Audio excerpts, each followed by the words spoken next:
Having him shirtless? Fine. Having him shirtless but behind a sheer curtain? Well, that feels so much more scandalous.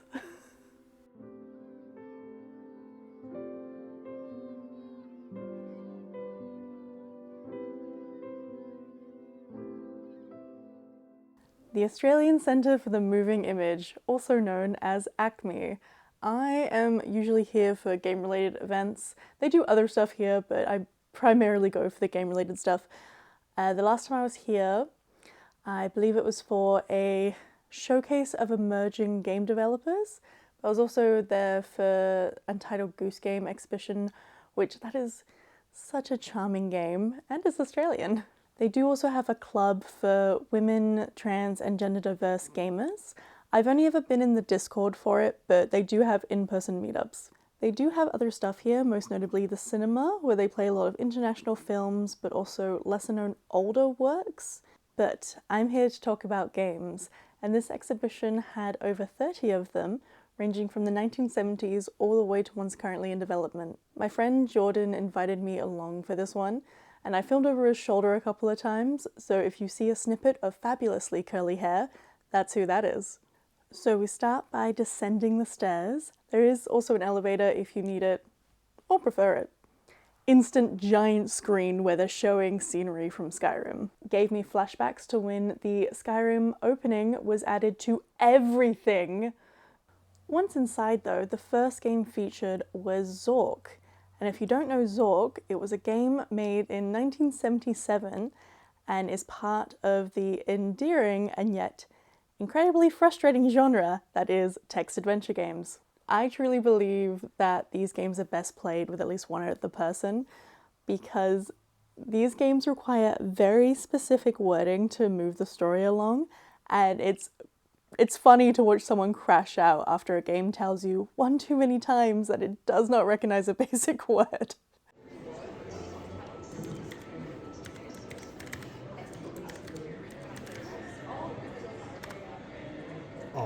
We had the same problem when testing out The Hobbit. The Hobbit was actually created in Melbourne about 5 years after Zork, and they had a video of one of the developers, Veronica Meckler, talking about what they had to do to develop this game, and it sounded super impressive. I am not going to try and explain what she was talking about in that video because I only know basic level coding, and Veronica has a PhD in computer science.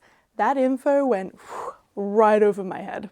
Next to Zork is another classic from the 1970s, Dungeons and Dragons. This game is the king of role-playing games. It is still incredibly popular 50 years later and has a very long list on Wikipedia on their controversies. I was aware a little bit about their licensing issues and the absurd amount of moral panic from the 80s, but this was so much more than I thought there was.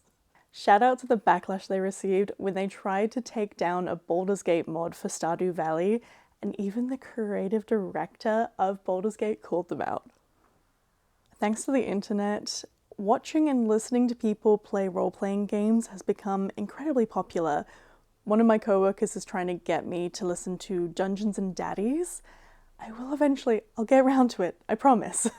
The exhibition had a snippet of a video. They didn't say, I don't think they said what it was, but it looked like Dimension 20. Unfortunately, because of the hours I've put into the game Date Everything, every time I see Brendan Lee Mulligan, I just associate him with the intensity of the voice acting he provided for that game. That character gives the impression that they would bite your nose off if they thought you were not taking Snakes and Ladders seriously enough. I love your work, Brennan. That character is terrifying. After this section, I made a beeline for the Neopets. First off, I did not know Neopets had trading cards or handheld consoles. I did a little bit of extra research on the handheld consoles, and it just looks like they were similar to Tamagotchis. They had a couple of the mini games that you could play. They had Termac Roll and Cas Basher. Neither were part of the core games that I used to play on repeat. They're both fine, they're just not my favourite. They had a list of Neopets you can choose from and some various info, but the best part about this section was a video of someone talking about the scams They used to run on Neopets? Wild. Moving on to Team Fortress. I'm more familiar with Team Fortress 2. I think most people honestly are. I think this is actually the first time I got to play the original mod. The fact that Team Fortress started as a Quake mod is technically information I already had, but it's that type of information is that you can never remember it, but when it's told to you, that single brain cell at the back of your head that holds that information is suddenly very excited to be called upon. Team Fortress is also a multiplayer game from an era that did not have reliable internet, so people used LAN games. For those of you who are younger than me or just not gamers, LAN games are when you lugged your desktop computer over to a shared location so you could directly connect the computers to each other and play that way. The last one I went to was around 2009, 10. I believe they still happen, it's just more of a thing in competitive gaming spaces these days. Speaking of gaming communities, they had a pretty decent section on World of Warcraft. Now, MMOs are not my area of expertise. My best friend plays the Final Fantasy MMO, which they also featured here, but they're just not my thing. They're not my thing. What I can appreciate though is the legacy. So many other developers tried to create the next World of Warcraft as it basically printed money for Blizzard. The exhibit had a timeline of updates and milestones and things that showed off the technical and design elements of the game, like initial design sketches, changes they made to make the combat more exciting, and a screen that they had a 3D model of one of the castles that you could spin around. The next section, I could spend ages in. They had giant beanbags with big screens up the wall and on the ceiling playing scenes from Elder Scrolls and No Man's Sky. Ugh, mesmerizing. Speaking of screens, this exhibition had a lot of them, from gameplay demos, videos, interviews with various professionals, behind the scenes animation and art details, etc., etc.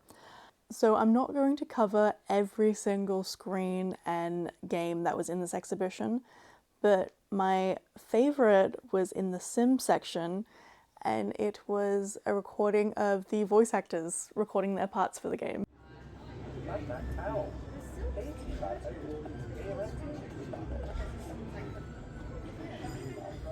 What I find cool about the Sims community is their heavy use of mods to play the game how they want. A lot of diversity in the base game have either been accidental and then just kept in once EA realized it made them money, or very slow to be introduced. If you play The Sims, statistically, you're more likely to be a woman, and there's a decent chance you are not straight. Back in 1999, they were demoing a wedding scene at E3 when, completely unplanned, two of the female wedding guests shared a kiss in front of a live audience filled with gamers and press. EA had not intended to, but The Sims then became the game where young gay people could explore their sexualities in a safe space. Unfortunately, due to the recent sale of EA to some extra terrible people, a lot of Sims content creators and streamers have stepped away from the game and have left the EA creator network. I really respect those gamers for doing that, especially as I'm sure they went through a grieving process, stepping away from something that was such a big part of their lives. Oh, let's switch to some fun romance stuff, get the mood back up. This section focused on the evolution of romance mechanics and why people might be drawn to these games to explore emotional connection and desire. Baldur's Gate was used as a modern example, but this section was conned off by a sheer curtain. So from the outside, you just see a screen of shirtless Astarion covered by the sheer curtain, which made it look so much more scandalous than it actually was. They knew what they were doing. People yearn for the hot vampire with a traumatic past. It's a trope for a reason. More fun behind the scenes stuff was for a game still in development called Guardian Maia. This game doesn't have a release date yet, but I've added it to my Steam wishlist, so when it comes out, I'll be ready. This game is described as a hybrid between science fiction and traditional Maori culture. It looks like all the characters will have the traditional tattoos, and they also had motion capture of people performing a haka. And not only do the water guardians, the Tanawa, look really cool, but you get to ride a moa. So yeah, I am very curious about this game. The reason my friend Jordan wanted to go to this exhibition is that he is a huge fan of Hollow Knight, and a big draw of this event was that they were featuring its sequel Silksong, and they also had little books you could buy with extra behind the scenes stuff, interviews, world building, stuff like that. They also had a Zork one that you could buy. I actually didn't know that Hollow Knight was an Australian made game.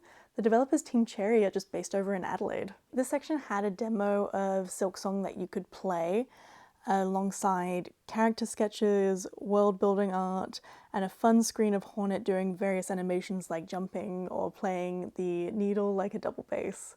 Hollow Knight has been on my to-play list for years. I have not gotten around to it, but I have heard that Silksong is the harder game out of the two, so I'm a little bit intimidated by that. Jordan, however, plays games like Dark Souls and Meat Boy, so he is up for the challenge. Another game he really loves is Celeste, which I was actually not familiar with at all, but they had a giant screen setup with a speedrun challenge. On the Celeste speedrun, you could actually save your attempt to view later by using these little wheel things. How these work is that ACMI has these symbols all over, and you can hold this over and it scans and saves information about that particular display. And once you register the code that's on the back of these, you can then view everything you saved at a later date on the ACMI website.